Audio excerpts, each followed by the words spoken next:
Hey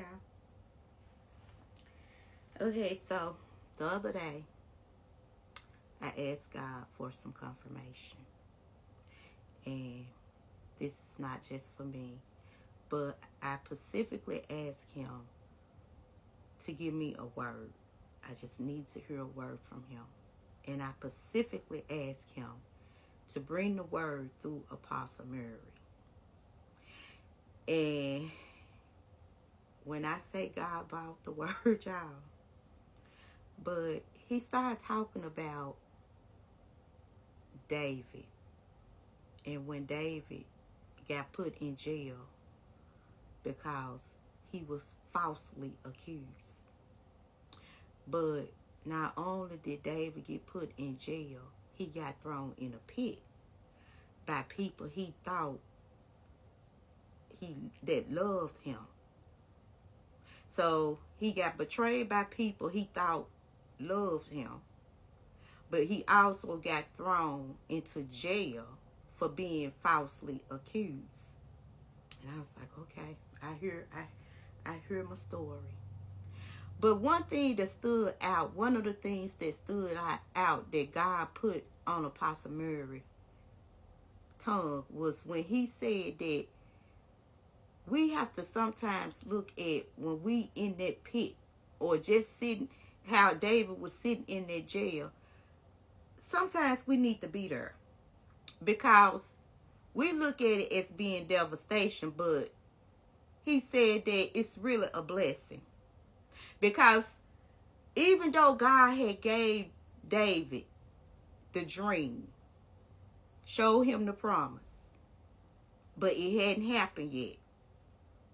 But at the same time, he had to go through some things before he got to that promise. And if you pay attention to the story, because God brought me back to this story because I remember doing a message about being in that jail. And you being betrayed by people you thought loved you, being betrayed by people that's close to you, you being lied on, you being falsely accused. Guess what? You got some. You mad. You got some bitterness in you. And I remember saying on that message when I did it, I said, David had to sit in that jail because God had to heal him. He had to go through some growth. And I understood why Apostle Mary came behind it and said, because I felt like God was just reminding me, remember that when you in that pit that somebody threw you in, when you is in, just like David in isolation, because that's what it was, God gonna heal you. You gonna go through a process. It's like a pruning process. But you got to also remember that the reason why it's a blessing is because God is going to still be there with you. Because remember, you got a promise holding over your life. God told you and showed you some things that's going to come to pass. So you think God going to leave you in the process? And he never left David. Even while David was sitting in this jailhouse. Even when David was thrown into that pit, he never left him. Let me tell you something. The pit is not to destroy you. The isolation, wherever you feel like that you is sitting in, all because of mistreatment or some things that happen, and now you feel like you just sitting in isolation. I just keep hearing isolation. I want to tell you that just know God is still with you. He's not going to leave you. He's going to be right there with you, walking you along the way. Because I heard today, it's some pruning got to go on. Like, you got to go through the fire. Because what's coming next, you got to be prepared. And remember that he was getting ready to go into something that was bigger than where he started. And not only that, he was getting ready to come into contact with the very people that betrayed him, that threw him in this pit. So I got to work on your heart, David. I got to grow you. I got to prepare you for your next. Because sometimes we feel like we want to hurry along and, well, I'm not there. I need to get there. But God said, hold your horses, because you might think you're ready. But God said, you're not ready yet. And even after David told this cupbearer, and I can't remember what the other man was, but he told them, don't forget about me. And it was 2 years later that David was called back into the palace. So if you're 1, 2, 3, 4, 5 years later, and you still haven't walked into the promise, just know that God said you're not ready yet. I hear God saying you can't hurry him.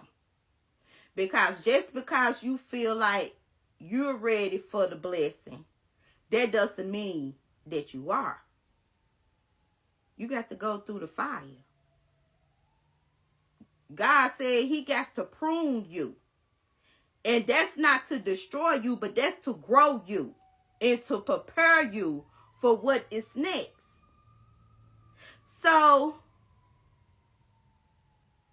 he get ready to come in contact with the very people that betrayed him.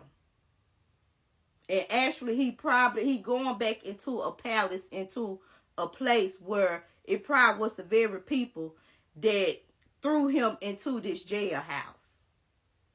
So it's like, I got to work on this heart. I got to grow you. I got to prune you for what's next.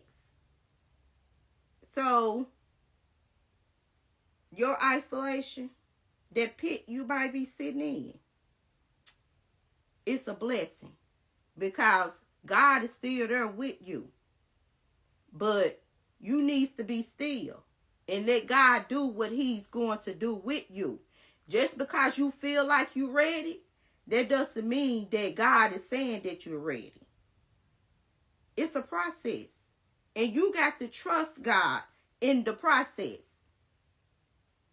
And whatever God is telling you to do, whatever you need to do, work on, or whatever it is, however God is dealing with you in this isolation, in this pit, or whatever you want to name it,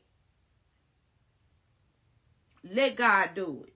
And you be obedient and just do what he's leading you to do.